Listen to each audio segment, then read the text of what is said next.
Every year, more and more people actively enjoy and recreate on America's public lands. But when we enter our wildernesses, parks, campgrounds, and conservation areas without following some standards of outdoor behavior, such as the leave no trace or tread lightly principles, we are in grave danger of loving them to death.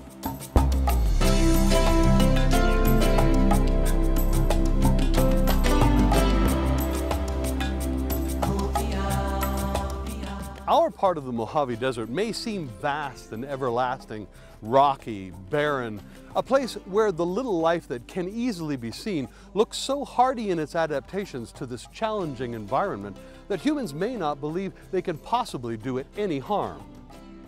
Because of scarce water, the desert soil structure, and the extreme heat, the plants and animals of the Mojave already live in a delicate balance with their environment. And if they're disturbed by any one of our many human activities, they may only recover slowly over hundreds of years, if they recover at all.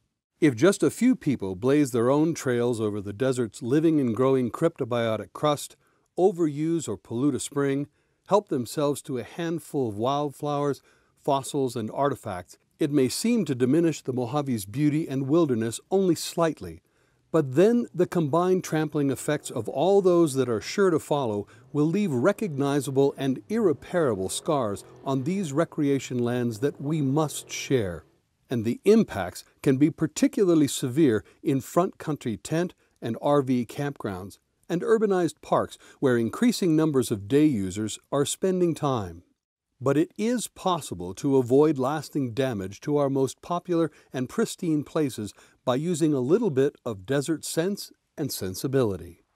Before you head out, you're going to want to know the laws, regulations, services, concerns, and challenges of the recreational area you're going to visit. Whenever you travel into our harsh and unforgiving environment, you'll always want to prepare by packing at least a gallon of water per person per day, by wearing protective clothing, and by leaving detailed information about your plans and destination with a friend or family member. Stay on marked trails and use existing campsites if they're available.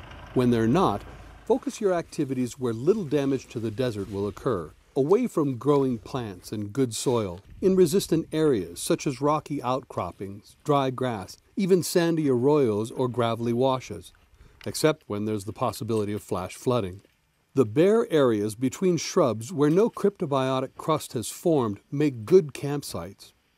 In desert areas without trails, walk side by side as delicately as possible to avoid compacting a single new trail. But when you must walk over cryptobiotic crust, shift to a single file line in order to have the least impact over wider areas. Protect water sources such as springs, seeps, and potholes by camping at least 200 feet away. Conserve them and keep them clean for the various types of desert life that rely on them for survival. Avoid using them at night when animals are active and likely to gather there. When you wash yourself or your dishes, use small amounts of biodegradable soap. Carry the dirty water 200 feet away from streams or lakes, and then scatter the strained dishwater over sandy or graveled ground that will filter it. If there are no sanitation facilities, you'll need to deposit solid human waste in cat holes dug 4 to 6 inches deep, at least 200 feet away from any water source, camp, or trail, and in a place where it will get direct desert sunlight or be in proximity to a few bushes and trees that will help it decompose. Remember to cover and disguise the cat hole when finished. The rule for litter or trash in the desert, or anywhere else for that matter, is if you pack it in, pack it out. And that includes toilet paper and other hygiene products as well. When your picnic's over or before you leave your campsite, look around for any garbage. Clean the mess up, dispose of it, or remove it from the area. And don't be afraid to leave a place better than you found it. If someone who came before you left their trash, use a glove or some other disposable item and pick it up safely. Then pack it out with the rest of your trash. Because any brightly colored litter that gets left behind could be mistaken by a wild animal as a food source. And if they eat any, it could actually kill them. Along with the wonders of nature, the works and signs of Native Americans, pioneers, explorers, and miners also attract many people out into the Mojave. When you come across an archaeological site or historical artifact, it's acceptable to observe and appreciate it, but never to touch it. So much harm is done to our cultural resources by people who stray off established trails, enter these sensitive areas, climb on structures, camp in or around them, trample over fragile finds, and intentionally or on purpose deface or destroy the value of the place. Remember, these treasures belong to all of us, and they're irreplaceable, so leave all rocks, plants, and other natural and historical objects untouched. You can also avoid accidentally transporting non-native species from one site to another by shaking out your tent, shoes, and clothing before changing locations. Campfires can cause lasting damage to a desert environment where vegetation is often sparse and slow to recover from the effects of burning and the gathering of firewood. If you're camped in a place where fires are permitted, you'll want to use already established rings, pans, or fire blankets to control and contain the flames. Keep fires small. Only use the firewood you bring with you. Do not take wood from the environment, as it may be home to a small animal. So you might want to bring along a candle lantern for light. And substitute a lightweight stove for cooking, or better yet, pack in sandwiches and other already prepared foods. When you're finished with your fire, burn all wood and coals until they're completely out. Then douse them with water.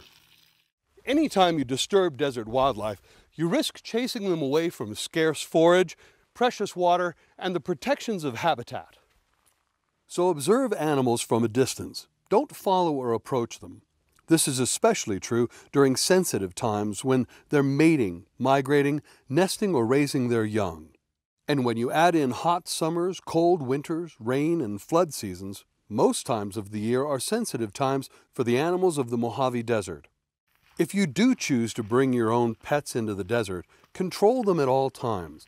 That way they're less likely to injure themselves by coming into contact with all the prickly, venomous hazards of the Mojave, and they won't threaten or scare off the wildlife that everybody might like to see. As more and more people seek out the solitude of the desert, their activities may jeopardize the very qualities they value and enjoy. Set up your camp away from other visitors and take time to sit and enjoy the wilderness. Avoid loud voices and noises so that nature's sounds can be heard and appreciated. And at night, avoid bright lights so that our star-strewn desert skies can shine down on everyone's campsites.